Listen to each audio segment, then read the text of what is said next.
back to Car Chat TV. I'm Oliver. Behind me, an Audi Q4 e-tron Sportback 40. In today's episode, we're going to do a proper range test on this car. We want to see how many miles it can get. I'm going to tell you the best bits about the car, the worst bits about the car, and we're going to stop off on our journey along the way to some very cool places. Are you ready? Right, let's go. So, I'm going to talk to you a little bit about our journey. We are going to the Isle of Wight, halfway down the country and back. This is where we're going, as you can see on this map. Now, Audi say that you can get 313 miles from this Q4 Sportback 40. This is the launch edition, but I've charged it up 100%. You can see it on the dash, and it says 272 miles. Now, it says 286 miles for the whole journey down to Isle of Wight and back. So we might actually come into a little bit of trouble. Fingers crossed, I hope not. So you're going to come with us along on the journey and find out exactly what happens. I think it's going to be interesting. So let's get going. The Q4 e-tron was first shown as a near-series concept vehicle at the Geneva Motor Show back in 2019. It's positioned in what Audi calls the heart of the market, the compact SUV segment. Its length is 4.58 metres. It's slightly shorter than that of the Audi Q5, although Audi claims that the Q4 e-tron offers comparable interior space. So a few stats about the Audi e-tron Q4 Sportback. This has got 204 brake horsepower. It's rear wheel driven with a 150 kilowatt motor, 310 newton meters of torque, a 0 to 62 in 8.5 seconds. It isn't a performance vehicle. It weighs just over 2 tons, 2,045 kilograms. And every now and again, you do feel that weight going through some B roads where the car is starting to move a little bit and you get a little bit of body roll. The Q4 is fairly handsome and well proportioned. This one is the Sportback, so you get a sleeker sloping roofline, which definitely makes it look better than the standard. But from the side, you'd be hard pressed to recognise it as an Audi. There are clear benefits to the disciplined MEB platform that VW have introduced, with the downside being that it's clearly tough sometimes for the different brands and designers to carve out a unique identity.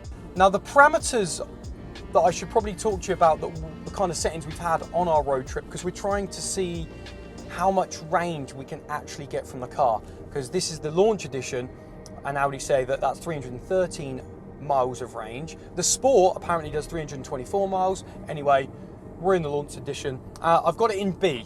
So on the gear lever, you've got a D and a B. Now, whilst driving this car, I would only ever drive it in B, because when you've got it in B and you lift off the accelerator, immediately it's in maximum harvesting mode. The paddles don't work when you've got them in B. If you've got it in D, you can use the paddles here for regenerative braking and whatnot. But when you are in B, everything is working to maximize putting miles back into that battery. And that is what we have been doing today. We haven't had the aircon on because we know that drains a little bit. And we haven't really been going over 50 miles per hour, obviously in the motorway and some of the longer bits, but we've pushed it when we've needed to. But what I'm trying to say is we've really just tried to harvest and save as much miles as we can on this journey. And it's going to be interesting whether we get home safe and sound or not. The charge station that we're on the way to right now is considered to be the largest in the whole of Europe and was put together in a collaboration by Pivot Power, the Council, Tesla Superchargers, Fastned and Wiener. I am here at my first destination. I'm at Fastned Redbridge Park and Ride with 300 kilowatt chargers around me. It's in Oxford. It's been in the news recently as one of the largest stations that you can charge your car in the UK. Now, when we started at 100% battery, we had 271 miles. I'm looking at my dash, it says 267 miles, decent, and 87% battery left. And on my trip that we reset at the beginning, we've done 38.1 miles. Right, let's jump out and have a look at this place because it looks awesome. I love the design and styling up above. We've got 1, 2, 3, 4, 5 300 kilowatt fast chargers, and they've got CHAdeMO, they've got CCS on there. We've got Tesla Superchargers down there, look. And like I said, this was in the news recently as one of the largest charging places you can come in the UK, and it's dead. All these internal combustion engines around us and hardly any electric vehicles. Couple of Teslas down there, couple of Herberts charging the car, another Tesla down here with some charging stations, but it's pretty free roam. Obviously, we're not going to charge ours because we're good for range, but we just wanted to come here and like drink it in. Drink in the energy of the vibe of the place. You can obviously park up, you can go in there, wait, do what you need to. Right, I think that's it. I think we've covered it. A little bit of a toilet break and on with our journey. Let's go. Now the Q4 is an absolute beast when it's cruising. It's so perfect and supple. But what is it like on B roads with the suspension and the handling? Right, at the moment I'm in efficiency mode because we're trying to save. But I'm going to go into drive select and I'm going to put it on the dynamic mode because we know Audi, when you've got it in dynamic, that's when it's most fun. So let's get, oh, we got a bit of a boost. Look at that. Oh, and do you know what? The steering is really good.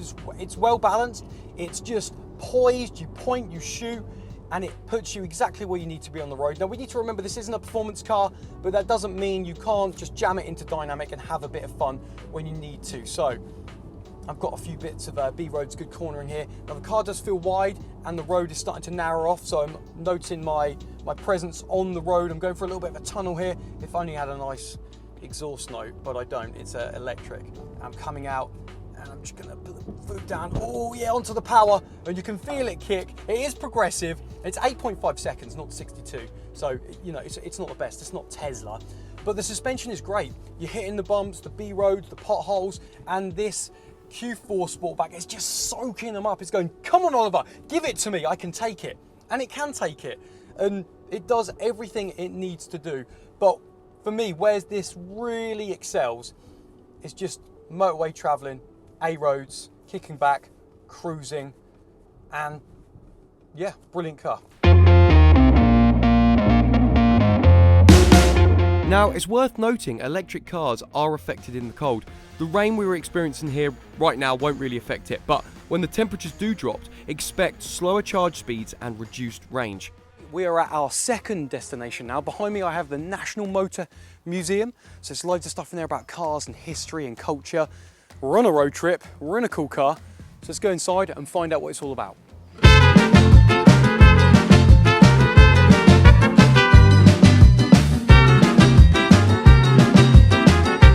I've got 205 miles left range. You can see that here. Let's see how many miles we've done altogether. Little touch buttons to move it down. We've traveled 118 miles, 118.7 miles. We started off with about 271, and we've got 205 miles left. Awesome. Right, on to our third and final destination, which is exactly halfway. So we've got enough to get back home. Let's get going. So let's review the interior.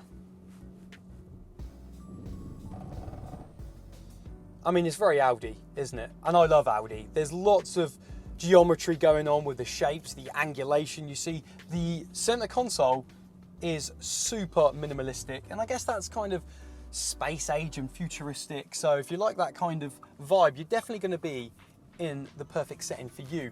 The infotainment works really well. I'm used to the MMI. I love the touchscreen. You've got a twiddly thing here as well, which you can turn the volume up and down. I hardly use it though.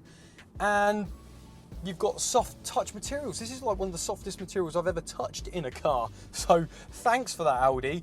But it is what it is. It's kind of, I love it. It's what Audi do. Great interiors, and I just love being in it. It's really, there's not much to look at. They've kept it so simple. I like that also how they've kept the climate control separate, because some manufacturers, they love to include that, and it's very like touchy and like, oh, how do I get to it? I just want my heated seats on. Oh, there's a button, bam, done. Good job, Audi.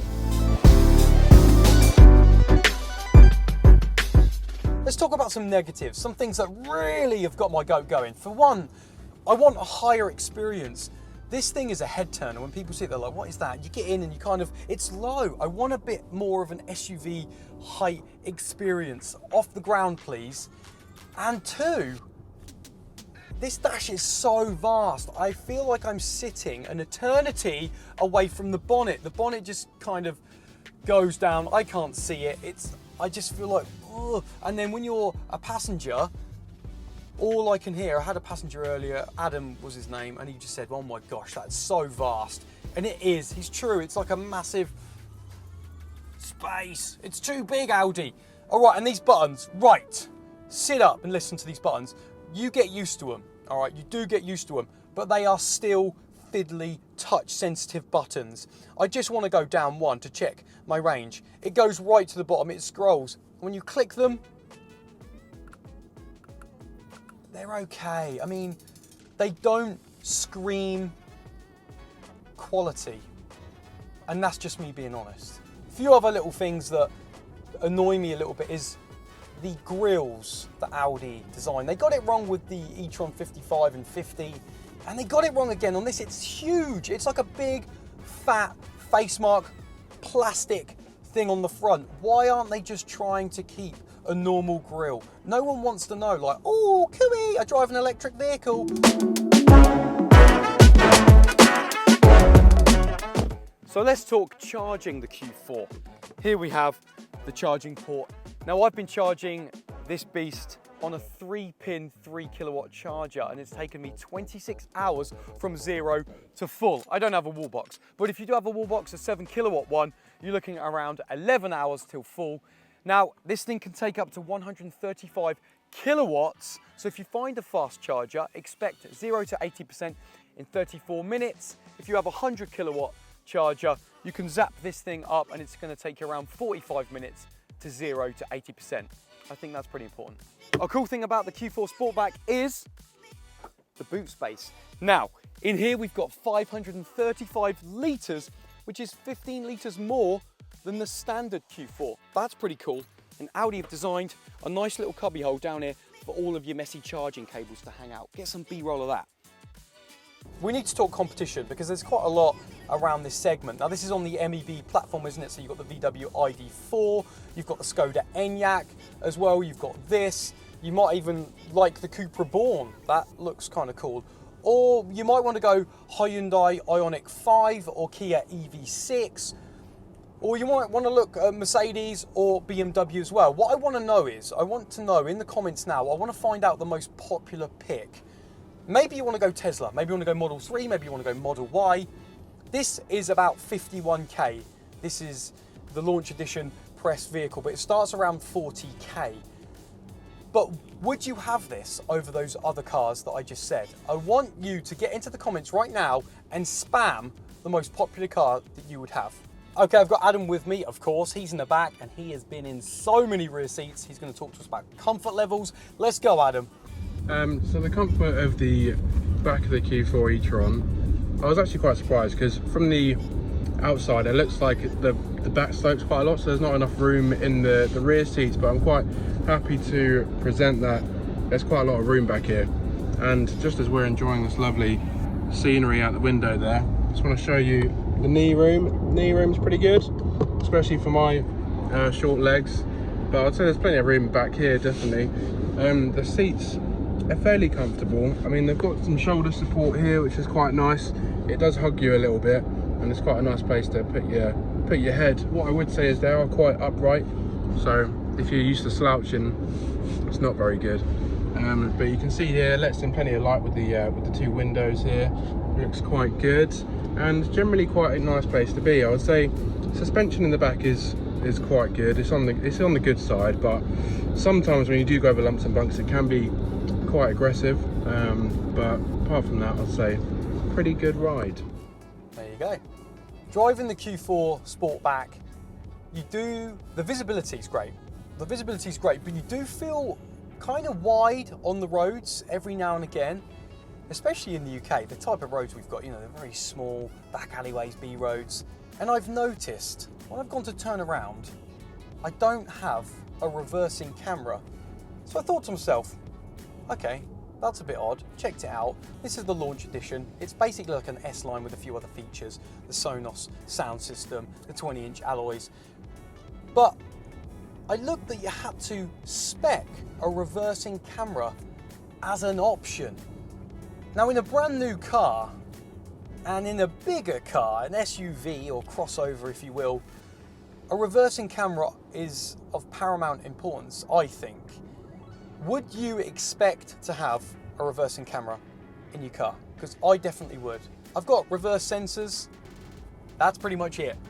But when you are reversing this, And visibility at the back, you have to get used to. Because it's the Sportback, you've got a split spoiler at the back, so the window's split in half. So there's a lot of things you have to get used to. But a reversing camera, come on! Audi say 8.5 seconds, 0 to 62. Let's give it a boost. Oh, it's not. Come on, please! Come on! Oh, and there we go. We've got it. I mean, yeah, 8.5 seconds. We've got to remember, it's not a performance vehicle, and I do say that a lot. I have to reiterate myself, but it's a bit flat and lethargic, isn't it? 8.5 seconds.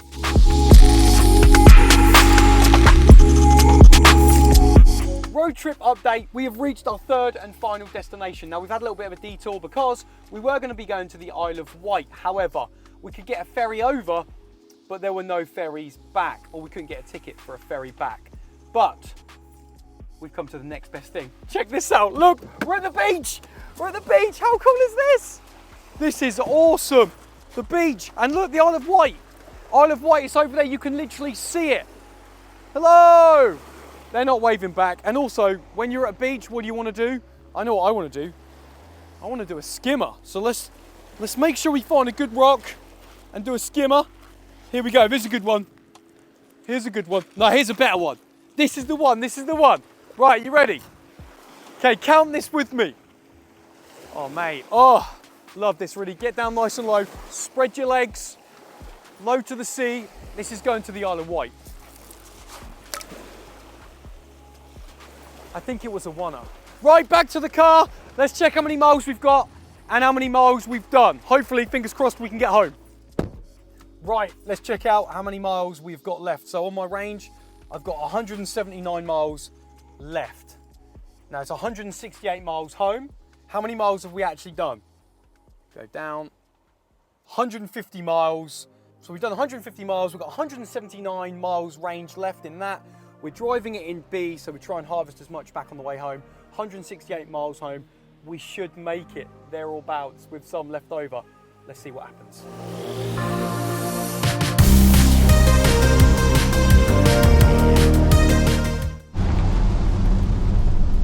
Okay, update. Adam has taken over and he has got a massive right foot. It's so good. Yeah, that's what I was just saying. He's got a massive right foot. It's a lead foot because we've got 69 miles left here. It says 69 miles. All right, and over here we've got 89 miles left. It says, I don't know if you can quite see that. So 69, 89. It's getting nuts. When I let him have the car, it was like we had 50 miles. I left him with 50 miles difference, but now it's looking like it's going to be super tight. Are we going to make it? Yeah. Stay tuned and we'll update you. Oh my gosh, 7.3 miles left to go on the journey, and we've only got 15 miles there. I don't know if I can get it. Can I get that? 15 miles it says on the range. It's going to be super tight. Will we make it? Stay tuned. Well, what an absolute fantastic day that's been. We've come back, we've actually arrived at our starting point. Look at my range. I've got 8 miles left range and it says 3% battery. We have really, there's nothing left in the battery but dust. 3% battery, 8 miles of range left. The signal came on at 30 miles, like the alert was like, charge the battery when we got to 30 miles range left. We've got 8 miles left. The total trip that we've done from the start of our journey is 277.1 miles. If we add the 8 miles range we have left, that is 285.1 miles of range you get in this vehicle. It's not the 313 miles of range that Audi say you get in the launch edition, but I think we can all agree that 285.1 miles range in this Audi Q4 e-tron Sportback 40 is pretty good. Right, now for me to step outside and tell you my conclusion. So that has been our range test episode on this Audi Q4 e-tron Sportback. Look at that, sloping back. We've been everywhere in this car today. I feel like I really know this car. We've pretty much done 300 miles. I know about its little quirks. I know that you want to keep the car in B mode and harvest as much energy back into that battery. If I hadn't had the car in B mode, I'm not sure what the range test would have been today. There's a few things that we love about the car. I love this part, 50%, cut it down here. Love the back, love the sloping sport line. We spoke about some of the things we didn't like, that grille at the front. We went to a few places as well, didn't we? We went to the National Motor Museum, that was fun. We went to a beach. We've burnt so much daylight. We've even been to the big EV charge station at Oxford. We've literally done everything you need to do in this car. It handles well, the suspension is great. I mean, it's a good cruiser. Are there better buys out there? Probably. It is a solid buy. You're gonna have to let me know what you would rather. We spoke a little bit about the competition as well, what's out there. But let me know all of your thoughts right now in the comments below. Throw me a like, get subbed to Car Chat TV, and I'll see you on the next one.